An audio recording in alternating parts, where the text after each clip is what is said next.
Hello guys, welcome back to our channel SSC study one में, जिसमें अब हम हिस्ट्री को कवर कर रहे हैं। और हिस्ट्री की फुल क्लासेस अब तक 10 हो चुकी हैं और इन 10 में से आज हम सेकंड क्लास से रिवीजन करेंगे। थोड़ा सा फर्स्ट क्लास का रह गया तो वो हम देख लेते हैं। पिछली वीडियो में अर्जेंटली कहीं जाना पड़ गया था तो हम नहीं देख पाए थे, हमने यहाँ तक कवर कर लिया था। अब हम यहाँ से पढ़ेंगे वगोर कहाँ से मिला था, तो यह राजस्थान से मिला था। संगन कल्लू, यह कहाँ से मिला था, यह कर्नाटक से मिला था। और संगन कल्लू होता है राख का ढेर। ठीक है, इसका अर्थ क्या है, राख का ढेर। यहाँ पर देखिए तुतिकोरी दक्षिण तमिलनाडु से मिली। अब यहाँ पर देखिए ये जो यहाँ के लोग थे और जो एक समूह बनाकर रहते थे उनको शिकारी समुदाय कहा जाता था। अब यहाँ पर देखिए माइक्रोलिथ, तो माइक्रोलिथ क्या होता था, यहाँ छोटे पत्थर के उपकरणों का प्रयोग माइक्रोलिथ कहलाता था। साइट में देखिए, यानी किस साइट में है ये, तो आजमगढ़ जो कि मध्य प्रदेश में है। इसके साक्ष्य मिले थे हमें आजमगढ़ से, मध्य प्रदेश से, और बागोर यानी राजस्थान से इसके साक्ष्य मिले हैं। ठीक है, यहाँ पर देखिए डोग को, यानी सबसे पहले जानवर को पालतू बनाया इन्होंने। जो ये हमारे शिकारी थे तो इन्होंने सबसे पहले जानवर को पालतू कौन से उसमें बनाया था, तो मध्य पाषाण काल में बनाया था डॉग को, यानी कुत्ते को। यहाँ पर देखिए अब नवपाषाण काल पढ़ेंगे दोस्तों। अब हम इसकी जो तिथि ये डेट दी गई है 7000 BC से 1000 BC तक है। बट जो हमारे रोजगार विदंकित में बताया गया है तो वो ये वाली है 4000 BC से 255,000 BC। सही है, 25,500 BC। बाकी आप देख लीजिएगा। वैसे डेट पूछी नहीं जाती क्योंकि ये किसी बुक में कोई सी दे रखी है, किसी दूसरी बुक में कोई और सी दे रखी है, तो एग्जामिनर नहीं पूछता। यहाँ पर देखिए नवपाषाण का क्या अर्थ है, नए पत्थर। नव का है नए और पाषाण का है पत्थर। अब यहाँ पर देखिए खाद्य उत्पादक, यहाँ पे क्या होता था, तो खाद्य उत्पादक। अब मेहरगढ़ में क्या होता था, यहाँ पे देखिए मेहरगढ़ जो कि बलूचिस्तान में है, यानी, और ये बलूचिस्तान कहाँ है, ये तो पाकिस्तान के पास है ना। ये कौन सी नदी पर है, तो ये बेलन नदी पर है। सबसे पहले गेहूं के साक्ष्य और जौ कपास के साक्ष्य कहाँ से मिले, मेहरगढ़ से मिले। जो हमारी पहली फसल थी, इस चीज़ को यवद कहा जाता था। क्या कहा जाता है, यवद। अब यहाँ पर देखिए इसमें घरों के साक्ष्य भी मिले। मेहरगढ़ में क्या मिले, घरों के साक्ष्य। अब यहाँ पर देखिए कश्मीर घाटी, जिसमें हड्डियों के बने उपकरण और हथियार मिले थे। इसमें दो दो दिए गए हैं, बुर्जगुहोम और गुफकराला। अब इसमें पहले बुर्जगुहोम में देखिए झीलों के किनारे गढ़े में निवास। श्रीनगर से 1600 किलोमीटर पश्चिम में इसना इंसान के साथ पालतू कुत्ते का शव दफनाने के साक्ष्य मिले। और यहाँ से क्या मिला था, यहाँ पर देख लीजिए आप, गुफकारल से कुम्हारों की गुफा श्रीनगर के 41 किलोमीटर दक्षिण पश्चिम में कृषि एवं पालतू पशुपालन के साक्ष्य मिले। यहाँ पर देखिए झारखंड में सिंहभूम घाटी है, मध्य प्रदेश में सोहन घाटी है, बिहार में चिराद है जहाँ से हड्डियों के उपकरण मिले। कर्नाटक में संगन कल्लू है जो कि राख का ढेर होता है। बहगरी है, मास्की, पिकलीहल और हल्लूर बाजार की खेती। ये सब कहाँ से मिले हमें, कर्नाटक से मिले। उत्तर प्रदेश में इलाहाबाद, जहाँ से चावल की खेती और बेलन घाटी मिलती है। आंध्र प्रदेश से भीमा, कृष्णा एवं तुंगभद्रा नदी के पास बुधिहल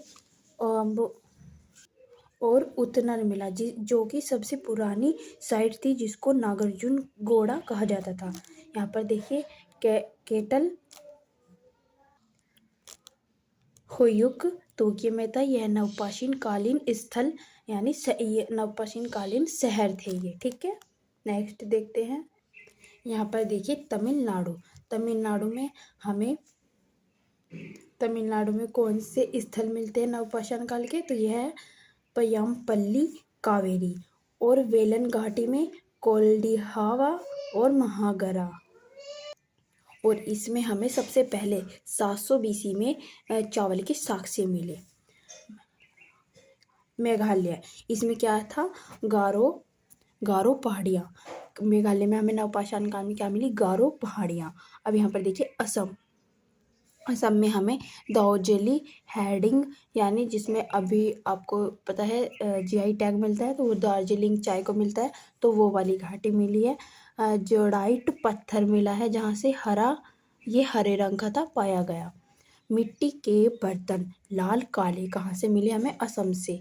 यहाँ पर देखिए काला यानी भीमबेटका गुफा, जो भोपाल से 4.5 किलोमीटर दक्षिण की ओर है, और यह चट्टानों में चित्रकला है जिसमें मानव के चित्र बने गए हैं। तो ये भीमबेटका की गुफा कहाँ थी, ये है मध्य प्रदेश में। कहाँ पर है ये गाइस, मध्य प्रदेश में। अब यहाँ पर देखिए नवपाषाण कालीन लोग संपत्ति भी धारण करते थे। हमें नवपाषाण काल में पता चला कि जो हमारे नवपाषाण के लोग थे वे मुद्रा वगैरह रुपया पैसा होता था। अब यहाँ पर देखिए मानवों द्वारा पहली धातु की खोज की गई थी, वह था तांबा यानी कॉपर। अब हमारे यहाँ से चलेगा ताम्र युग, जिसको कांस्य युग भी कहा जाता है। तो ताम्रयुग कैसा था, एक ग्रामीण समुदाय था। यह दक्षिण पूर्व राजस्थान में अहर और गिल्लहुड ये सबसे पहला था, और ये बाद में था। यहाँ पर देखिए जो कि खेतरी खाना था, हमें राजस्थान से मिला था, और मलयखड़ा में कहाँ से मिला था, तो यह हमें मध्य प्रदेश से मिला था। यहाँ पर देखिए पूर्वी भारत में चिरांद, यह गंगा नदी के तट पर था, जो कि वर्धनवान जिले में स्थित था, और यह वेस्ट बंगाल में था, और इसके साथ साथ मिदनापुर जिला भी वेस्ट बंगाल में था। इसमें यहाँ पर देखिए स्वाल्टा यह तप्ती नदी के किनारे था। अब यहाँ पर देखिए मध्य प्रदेश में मालवा था, काया था, ईराना में क्या थी, काली सिंध। पूछा जाता है कि काली सिंध किससे रिलेटेड है, या तो मध्य प्रदेश देगा या कयांथा देगा, ठीक है ना। अब यहाँ पर देखिए जो महाराष्ट्र में थे वे ताम्रयुग में कौन कौन से थे, तो जीवेरा, यह कौन सी गोदावरी की सहायक नदी के पास है, नेवासा, दामाबाद, चंदौली, इनामगांव, नासिक, और नवदाटोली यह नर्मदा के पास था, नवदाटोली संस्कृति। ये सब हमें महाराष्ट्र से में देखने को मिलते हैं। यहाँ पर देखिए दामाबाद के बारे में बताया गया है, सबसे बड़ी साइट जरवेट के अंतर्गत है। गणेश्वर, यह राजस्थान में था, तांबे के बने हुए उपकरण मिले, किससे, गणेश्वर से। अब यहाँ पर देखिए कलश में अस्थियां पाई गई, गणेश्वर में। पकी ईंटों और घोड़े से अनजान थे। नवपाषाण काल में पक्के ईंटों और घोड़े से अनजान थे यह लोग। बर्तन में ये क्या क्या यूज़ करते, तो काली और लाल मिट्टी के ये बर्तन यूज़ करते थे। गेरुआ रंग की भी, ये जो गेरुआ रंग है जिसको आजकल गेरू बोला जाता है, तो उसका प्रयोग भी करते थे। अब यहाँ पर देखिए अन्य, इंडिया शब्द सिंधु से आया है, जिसे संस्कृत में कहा जाता था सिंधु। अब यहाँ पर देखिए किसी प्रकार के मेगरवल्य यानी कब्र या स्मारक में पत्थर के टुकड़े कब्ज के चारों ओर गोलाकार आकार में स्थापित किए गए थे, जिनको हमें कैरियन शकल कहा जाता था। अब यहाँ पर देखिए मैगस्थनीज खंडा करने की प्रथा लगभग 3000 वर्ष पहले शुरू हो गई थी। सैलेट नवपाषाण काल का एक औजार था। सैलेट, ये बहुत पूछा जाता है, this is important. Homo erectus की खोपड़ी किसी प्रागैतिहासिक भारतीय स्थल में पाई गई। ये कह रहा है किस प्रागैतिहासिक स्थल में पाई गई, तो यह है हथनौर, हथनौर मध्य प्रदेश में पाई गई। अब यहाँ से हमारी सिंधु घाटी सभ्यता हो जाएगी स्टार्ट। तो यहाँ पर देखिए सिंधु घाटी सभ्यता, जिसको सैंधव सभ्यता, हड़प्पा सभ्यता और नगरीय सभ्यता और कांस्य सभ्यता भी कहा गया है। कांस्य युगीन सभ्यता, क्योंकि जस्ट ताम्र युग के बाद ही यह स्टार्ट हुई है, यानी कांस्य, जैसे ताम्र को कांस्य कहते हैं तो उसके बाद स्टार्ट हुई, तो इसलिए इसका भी नाम कांस्य सभ्यता पड़ चुका था। इसका जीवन काल पूछ लिया जाता है, तो इसका जीवन काल 400 से लेकर 500 साल के आसपास रहा है। ये पूछा नहीं जाएगा क्योंकि इतना परफेक्टली नहीं बताया गया है, तो मुझे नहीं लगता। बाकी ये देखिए, यह 8000 साल पुरानी सभ्यता थी। इसको बताया गया है कि 8000 साल पुरानी सभ्यता ये मिली है। और ये कैसी सभ्यता थी, तो यह मात्र सतात्मक सभ्यता थी, यानी इसमें माता घर की हेड होया करती थी। अब हम इसको 3 चरणों में पढ़ेंगे। प्रारंभिक हड़प्पा चरण, परिपक्व हड़प्पा चरण और उत्तर हड़प्पा चरण। अब यहाँ पर देखिए, जो पहला था हमारे, यह 3000 से 2600 ईसा पूर्व तक रहा। सेकंड 2600 से 1900 ईसा पूर्व तक रहा। और उत्तरी हड़प्पा काल यानी तीसरा चरण इसका 1900 से 1700 ईसा पूर्व तक रहा। जो हमारी सिंधु घाटी सभ्यता है यानी कांस्य युग, इसका चरण 2600 BC से 1700 BC तक रहा। इसका पूछ लिया जाता है, बाकी 3 का नहीं पूछा जाएगा। यहाँ पर देखिए, सिंधु घाटी सभ्यता का नाम किसने दिया था, तो जॉन मार्शल ने दिया। कब? 1924 में। भारतीय पुरातात्विक सर्वेक्षण विभाग में प्रथम अध्यक्ष कौन थे? Alexander Cunningham. यह 1856 में अध्यक्ष बने। अब भारतीय पुरातत्व विभाग सर्वेक्षण विभाग के पिता किनको कहा जाता है? कनिंघम को। यह 1861 में स्थापित हुई थी और इसका हेडक्वार्टर न्यू दिल्ली में था। अब यहाँ पर देखिए, हड़प्पा पहला खोजा गया स्थल कौन सा था? हड़प्पा, जिसके अंतर्गत हमें और भी स्थल देखने को मिलते हैं। इसमें हमें पंजाब, हरियाणा, गुजरात, राजस्थान, पश्चिमी पंजाब और उत्तर प्रदेश, बलूचिस्तान, सिंधु, तो ये हमें देखने को मिले। यह कहाँ गए थे? सिंधु घाटी सभ्यता स्थल है। अब यहाँ पर देखिए, परिपक्व काल कब स्टार्ट हुआ था, तो यह 2600 से लेकर 1900 BC तक हुआ है। अब यहाँ पर विस्तार देख लीजिए हड़प्पा सभ्यता का। पूछ लिया जाता है कि हड़प्पा सभ्यता का आकार कैसा था, यानी सिंधु घाटी सभ्यता का आकार कैसा था, तो ये त्रिभुजाकार था। कुछ इस शेप में ये मिला था। अब इसका विस्तार देखिए। मांडला, उत्तर में मांडला, पूर्व में आलमगिरीपुर, दक्षिण में देमाबाद और पश्चिम में है सुतकांगडोर। अब यहाँ पर देखिए, जो आलमगिरीपुर है यह उत्तर प्रदेश मेरठ में है, जो कि हिडन नदी के तट किनारे है। फिर है यहाँ पर देमाबाद, यह महाराष्ट्र में है। यह कौन सी नदी के पास है, तो यह परवरा नदी के पास है, जो कि गोदावरी की सहायक नदी है। अब यहाँ पर देखिए, सुतकांगडोर, यह कौन सी नदी के पास है? यह दशक नदी के पास है और यह बलूचिस्तान में है, एकमात्र पाक में यानी पाकिस्तान में स्थित है। ये इसके पास मकरान तट भी है। पूछ लिया जाता है कि किस सिंधु घाटी सभ्यता के पास मकरान तट है, तो आप बताइए सुतकांगडोर। यहाँ पर देखिए, माड़वा किस नदी के पास है? यह चिनाब नदी के पास है और यह जम्मू कश्मीर में है। अब इसका विस्तार देखिए, पूर्व से पश्चिम की ओर 1600 किलोमीटर है और उत्तर से दक्षिण की ओर यह 1400 किलोमीटर या 1100 किलोमीटर आएगा। ऑप्शन में इनमें से एक ही मिलेगा, तो जो सा मिले आप टिक कर देना। अब यहाँ पर देखिए, राजस्थान से कॉपर यानी तांबा आता है और अफगानिस्तान से टिन आता है। तो कॉपर और टिन से हम क्या बनाते हैं? कांस्य। ठीक है, आगे देखिए। अब हम सिंधु घाटी सभ्यता में प्रमुख स्थल पढ़ेंगे। प्रारंभ में सिंधु सभ्यता कैसी थी, बाद में हड़प्पा सभ्यता कैसी हो गई, यानी सिंधु सभ्यता कैसी हो गई, इसमें घर कैसे होते थे, नालियाँ कैसी होती थी। तो अब हम उसकी कृषि, जानवरों यानी पशुपालन के बारे में इसमें देखेंगे। उसके बाद हम स्थलों की बात करेंगे।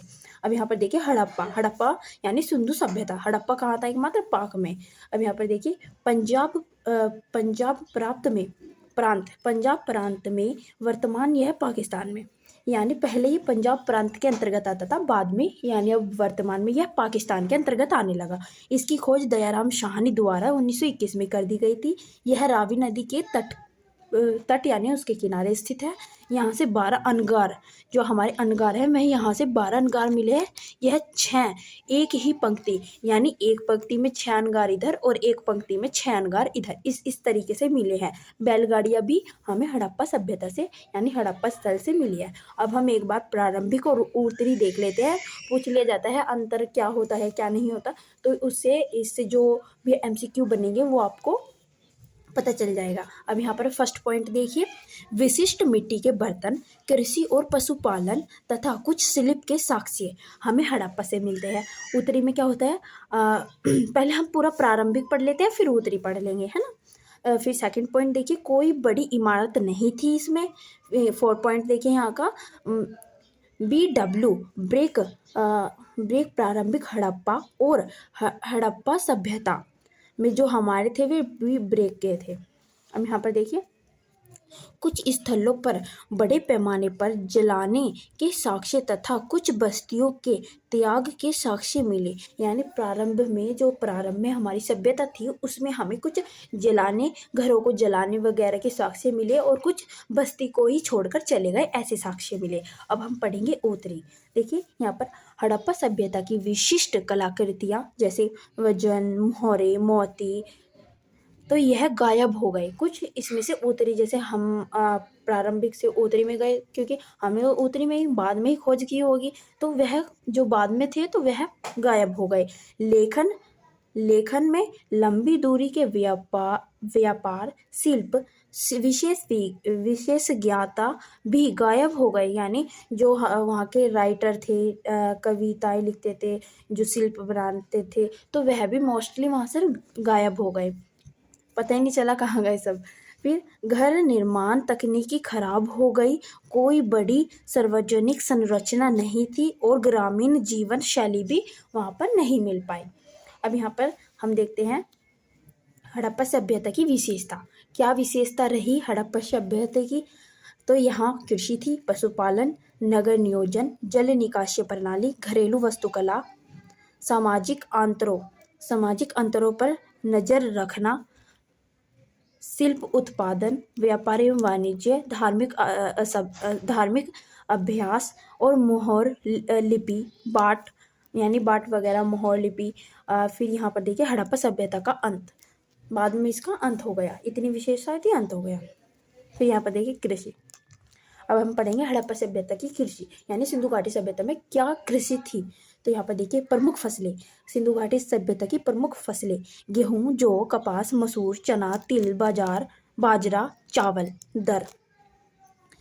आहार संबंधित प्रथाएं, जले हुए अनाज बीजों से, यानी जो जले हुए अनाज है उनसे उनके बीजों से वे वहाँ पर क्या करते थे, खेती करते थे, यानी उगाते थे फसलों को। अब यहाँ पर देखिए कृषि प्रौद्योगिकियाँ, जो हमारे कृषि प्रौद्योगिकी में बैल था, जो कि मोहरों और टेराकोटा से बने होते थे, उनसे खरीदा जाता था और यह जुताई के लिए इस्तेमाल किया जाता था, क्या, बैल। दोस्तों यहाँ से हमारी क्लास 4 स्टार्ट हो चुकी है। 3 क्लासेस हमने कंप्लीट कर लिया है। यहाँ पर देखिए हल का टेराकोटा मॉडल कहाँ से था, तो यह मॉडल हमें चोलिस्ताना और बनावली में पाया गया। जुता हुआ खेत हमें कालीबंगा में मिला। अब यहाँ पर देखिए 2 स्मारकों पर खांचे के सेट बनते हैं कि अलग अलग फसलें एक साथ उगाई जाती थी। यानी जो खांचे के सेट थे, जैसे ये पूरा एक बाग हो गया, वो खेत हो गया, अब उसमें ऐसे भूमि को विभाजित किया गया, इसमें एक फसल कर दी, इसमें दूसरी फसल, इसमें तीसरी फसल, इसमें चौथी फसल, तो एक किसान अपने ही खेत में 3-4 फसलें बोया करता था। अब यहाँ पर देखिए नहर, इसमें जो हमारी नहर है वह, तो ये जो हमारी चौतरगई या सतुरगई नहर थी, यह कहाँ थी, अफगानिस्तान में। जलाशय यह धोलावीरा में था। सैंडल कर्लन, ये कहाँ थे, अनाज पीसने के लिए, यानी जो ये सैंडल कर्नल है, यह अनाज पीसने के काम आया करता था। तांबे के औजार कटाई के लिए प्रयोग होया करते थे। अब यहाँ की कृषि व्यवस्था देख लेते हैं हम। गेहूँ, जवार, मटर, सरसों इत्यादि के साक्ष्य हमें यहाँ सिंधु घाटी सभ्यता यानी हड़प्पा से मिले हैं। खेती जोतने का हल कालीबंगा से मिला है। और ये बंदरगाह, इसमें बंदरगाह नाले का प्रयोग करते थे जल एकत्रित करने के लिए। यह नाले और नालियों का प्रयोग किया करते थे। चावल के साथ से लोथर गुजरात से मिले हैं। सिंधु घाटी सभ्यता के लोग कपास की खेती करने वाले प्रथम लोग थे। और कपास को क्या कहा जाता था? सीडन भी कहा जाता था। भैंस, बकरी, भेड़, सुअर, गधे के साक्ष्य हमें हड़प्पा से मिलते हैं। घोड़े के साक्ष्य भी हमें घोड़े के साक्ष्य कहाँ से मिलते हैं? हमें सूतकांगडोर से। यह पशुपालन था। अब थोड़ा जो हड़प्पा का पशुपालन है वो देख लेते हैं। भेड़, बकरी, भैंस, सुअर, बैल जैसी गवेशी हमें मिलती हैं यहाँ पर। अब यहाँ पर देखिए जो सुअर, घड़ियाल, हिरन, मछली और मुर्गी की हड्डियाँ भी पाई गई यहाँ पे। जब यह हड्डियाँ पाई गई तो इससे एनालिसिस किया गया कि हाँ इसमें ये जानवर पाले जाते होंगे, जब तो इनकी हड्डियाँ मिली थी वहाँ पर। हैशटैग नोट देखिए। घोड़े और गाय के साक्ष्य नहीं मिलते हैं। इसमें जो हमारी हड़प्पा सभ्यता है इसमें हमें घोड़े और गाय के साक्ष्य नहीं मिले। अब हम यहाँ पर देखेंगे नगर नियोजन। हड़प्पा सभ्यता का कैसा नगर नियोजन था यानी सिंधु घाटी सभ्यता का। हड़प्पा सभ्यता की सबसे अनोखी विशेषता शहरी केंद्र का विकास था। गढ़, यह दो उसमें बांटा गया था, गढ़ और निचला शहर। गढ़ होता है जो ऊपर के हिस्से में आता है और निचला शहर जो नीचे के हिस्से में आता है। तो दो भागों में बांटा गया था। अब गढ़ देखिए ऊंचे चबूतरों पर बनाया गया था। यह ऊंचे ऊंचे चबूतरों पर गढ़ को बनाया जाता था। आकार निचले शहर की अपेक्षा छोटा होता था। तो जो निचले शहर थे वे तो मैदानी क्षेत्र के अकॉर्डिंग बनते थे और ऊंचे चबूतरे पर बनते थे, तो वह निचले शहर के अकॉर्डिंग छोटा होता था। कौन? गढ़।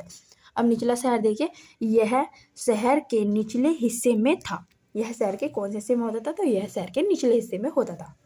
इसको और जो ये निचले वाला गढ़ होता था तो यह नगर का यह भाग गढ़ से कहीं अधिक बड़ा होता था। आवासीय आवास था यानी यहाँ पर रहने के घर वगैरह, तंबू वगैरह में जिसमें भी लोग बाग रहते होंगे तो वह था। यहाँ पर देखिए चंद्रहूदड़ों में गढ़ नहीं पाए गए थे यानी एकमात्र चंद्रहूदड़ो ऐसा शहर था यहाँ का जिसमें नगर दुर्ग नहीं पाए गए। जो हमारे गढ़ है इनको नगर दुर्ग भी बोलते हैं। ठीक है, ये याद रखिएगा आप। तो एग्जामिनर गढ़ भी देख सकता है और नगर दुर्ग भी दे सकता है, इसे आप याद रखिएगा। यहाँ पे देखिए धोलावीरा को 3 भागों में विभाजित किया गया था। गढ़, मिडल टाउन, निचला शहर। अब यहाँ पर देखिए विशाल स्नानागार। अब हम इसके जो हड़प्पा में विशाल स्नानागार मिलता है हम उसके बारे में बात करेंगे। तो विशाल स्नानागार मोहनजोदड़ो में मिला था हमें, ये सबको पता है। यह गढ़ में स्थित होता था यानी यह गढ़ यानी ऊंचे ऊंचे चबूतरों में स्थित होता था। निर्माण पक्की ईंटों से किया गया। इसका निर्माण किससे किया गया? तो यह पक्की ईंटों से किया गया। यह आयताकार बना हुआ था जिसकी लंबाई 11.88 किलोमीटर व चौड़ाई 7 मीटर थी। मटरी और जिप्सम का उपयोग करके जल रोधक बनाया गया यानी साइड में जो जल रोकने के लिए प्रक्रिया होती है तो वो हम जो मोहनजोदड़ो वाले थे वो इससे उन्होंने साइड से जल रोकने की विधि को कर रखा था। यहाँ पर देखिए जैसे सीमेंट वगैरह लगाते हैं ना, तो ऐसे इसमें इन दोनों चीज़ों का प्रयोग हुआ था। अब यहाँ पे देखिए विशाल अनगार, बहुत बड़ा इमारत या बहुत बड़ी बिल्डिंग। ठीक है, मोहनजोदड़ो में पाई गई। अन्न की कोठरी कहा जाता है कि अनगार को क्या कहा जाता है? अन्न की कोठरी। अब यहाँ पर देखिए ये तो मोहनजोदड़ो से मिला, हड़प्पा से भी कुछ अनगार मिले हैं। अनगार पाए गए हैं हड़प्पा से भी, जिसमें 6 अनगार की 2 पंक्तियाँ पाई गई है। ऐसे इसमें स्नानागार भी मिले थे जो कि एक ही पंक्ति में 6 जाते। ऐसे इसमें अनगार हैं जो कि एक पंक्ति में 6 फिर दूसरी पंक्ति में 6 आमने सामने होते आएंगे। अपवाद देखिए धोलावीरा लोथर, पूरी बस्ती किले बंद थी। शहर के भीतर के हिस्से में दीवारों से अलग थे। लोथर में भीतर गढ़ को दीवारों से नहीं घेरा गया था बल्कि उसे ऊंचाई पर बनाया गया था। ठीक है, ये आप सबको पता चल गया होगा। अब यहाँ पर नोट देख लीजिए, एक नोट दिया गया है यहाँ पर। बस्तियों की पहली योजना बनाई गई और फिर उसके अनुसार कार्यान्वयन किया गया, यानी फिर उसके साथ पहले योजना बनाई गई थी, उसके अनुसार फिर कार्य किया गया था। अब यहाँ पर ईंट धूप में पकाई जाती थी। इसमें जैसे अब तो वे अवा वगैरह लगाते हैं, गोसे वगैरह लगा के तब ईंट भट्टे में पकती है, पर यहाँ पे ऐसा नहीं था। ईंटें बना के रख दी जाती थी और वह धूप में ही पक जाती थी। मानकीकृत अनुपात, वहाँ का अनुपात क्या था, तो वह 4:2:1 था। ठीक है, अब यहाँ पर देखिए जल निकासीय प्रणाली। अब यहाँ पर देखिए सिंधु घाटी सभ्यता की जल निकासी प्रणाली क्या थी। ग्रिड पद्धति वाली सड़कें, गलियां जो समकोण पर प्रतिच्छेद करती थी, यानी समकोण की तरह वहाँ की गलियां थी, नालियां थी। नाली प्रणाली बड़ी शहरों तथा छोटी बस्तियों में भी पाई जाती थी। यह लोथर में बताया गया है कि लोथर के अंदर बताया गया था कि नालियाँ होती थी। जलीय पक्की हुई ईंटों से निर्मित थी, जो कि ये नाली थी हमारी, ये पक्की ईंटों से निर्मित थी। ठोस अपशिष्टों को साफ करने के लिए नालियों के बीच में नवदान यानी सेसपिट था, जो कि बीच में से सफाई के लिए रोक दिया जाता था। अब यहाँ पर देखिए ढक्कनों के लिए, यानी जो नालियों पर ढक्कन लगते थे तो वहाँ ढक्कनों के लिए चूना पत्थर का उपयोग किया जाता था। रसोई व स्नानघरों में भी नालियाँ होती थी जो सड़क की नालियों से जुड़ी होती थी। नालियाँ पत्थर की ईंटों से ढकी रहती थी। मैनहोल भी होता था, वहाँ पे एक मैनहोल भी होता था, जैसे घर में मैनहोल छुड़ा देते हैं ना, ऐसे ही वहाँ पे भी एक मैनहोल होता था। ग्रिड पद्धति, यह पद्धति कैसी होती थी, तो यहाँ पर मकान बनाने के लिए ग्रिड पद्धति का प्रयोग किया जाता था। तो ऐसे ये सड़क जा रही है, फिर एक घर, फिर दूसरा घर, फिर तीसरा घर और फिर चौथा घर, और फिर इसके पीछे से यहाँ पर गेट रहेगा, फिर इसके पीछे, फिर इसके पीछे, फिर उसके पीछे, फिर उसके पीछे, इस तरीके से यहाँ पर घर बनाए जाते थे, जिसको ग्रिड पद्धति कहा जाता था। यहाँ पर देखिए समांतर रेखाओं में इसको एक्सप्लेन किया गया है। समांतर रेखाओं को प्रतिच्छेदन करने पर एक नेटवर्क है। सड़कें उत्तर दक्षिण और पूर्व पश्चिम से चलती थी, जिसमें एक सुव्यवस्थित लेआउट बनाया था। अब यहाँ पर देख चित्र के अकॉर्डिंग समझिए आप घरेलू वास्तुकला कैसे होती थी इसमें। यहाँ पर देखिए यह घर है, यानी आवास भवन है।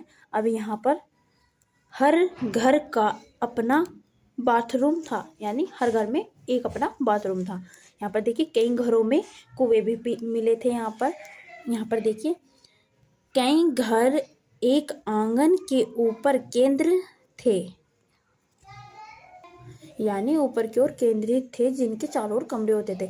यानी जैसे आपने गांव में देखा होगा बगड़ कहते थे जिसको, ऐसे चौकोर सी एक बड़ी सी पंक्ति थी, यहाँ से घुसे ये चारों खाली है और यहाँ पर कमरे कमरे कमरे कमरे कमरे, फिर ऊपर बीच में नहीं छपाते, ऊपर भी ऐसे कमरे कमरे। आपने स्कूल को देखा होगा इस तरीके का।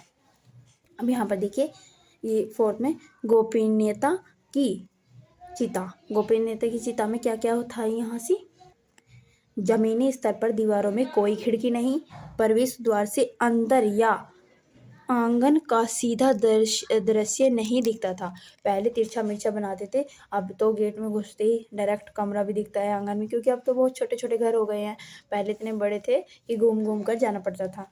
अब यहाँ पर देखिए सामाजिक अंतरों पर नज़र रखना। इनके जो सामाजिक अंतरों पर था वे नज़र कैसे रखते थे, तो देखिए दफन का अध्ययन, इसमें क्या होता है, इसमें दफन का अध्ययन किया जाता है। इसमें भी ये 4 प्रकार का किया जाएगा। पहला देखिए यहाँ पर कुछ उदाहरणों में मृतकों को तांबे के दर्पण के साथ दफनाया जाता था, ताकि वे मरने के बाद भी अपना फेस देख सके ऊपर जाके, ऐसा कहा जाता है। अब यहाँ पर देखिए हड़प्पा वासी मृतकों के साथ कीमती चीज़ें दफनाने में विश्वास रखते थे। कीमती चीज़ें जैसे उसकी घड़ियाँ या कोई भी गोल्ड सिल्वर की ऐसा कुछ जो उसकी कीमती चीज़ होगी उस इंसान की जो मर चुका है उसको दफनाने में उसके साथ ही विश्वास रखते थे, ताकि वो भूत प्रेत के रूप में उनके पास आकर ना भटके, ऐसा कुछ बताया गया था। यहाँ पर देखिए, कुछ कब्रों में मिट्टी के बर्तन व आभूषण पाए जाते हैं। ऐसा माना जाता था कि इसका उपयोग मृत्यु के बाद भी किया जा सकता है। यानी वे सोचते थे जो मर गया इंसान, अगर हम उसके साथ कुछ आभूषण मिट्टी के बर्तन रख देंगे तो वह मतलब ऐसा सोचा जाता था, मैम बता रही थी, कि ऊपर जाकर भी खाना बनाएगा, पकाएगा और खाएगा। तो ऐसा माना जाता था। अब यहाँ पर देखिए, फोर्थ में पुरुष और महिलाओं दोनों के शवों के दफन में आभूषण मिले। यानी जो महिला पुरुष दोनों थे तो उनके दफनाने में भी आभूषण मिले। शायद ऐसा होता होगा, देखिए मैडम ने तो यही बताया मुझे। बट यहाँ पर देखिए, हैशटैग नोट, हड़प्पा में एक पुरुष की खोपड़ी के पास 3 शंख की अंगूठियां एवं असंख्य की अंगूठियां, एक जस्पर मानका और सैकड़ों सूक्ष्म मोती के युक्त आभूषण पाए गए थे। तो उसमें ऐसा जैसे मैंने इसमें बताया, तो ऐसे ही इसमें है कि उसके साथ मोती वगैरह जो श्रृंगार का सामान वगैरह है तो वो मिलता है। ठीक है, अब हमारी इसमें 6 क्लास तक के 7 क्लास तक के आसपास हमने कवर कर लिया है। अब हम 7 क्लास से 8 तक के नेक्स्ट वीडियो में कवर कर लेंगे। ओके दोस्तों, थैंक यू सो मच। अगर आपको ये अच्छी लगती है तो like, comment and subscribe. Thank you. Vande Mataram.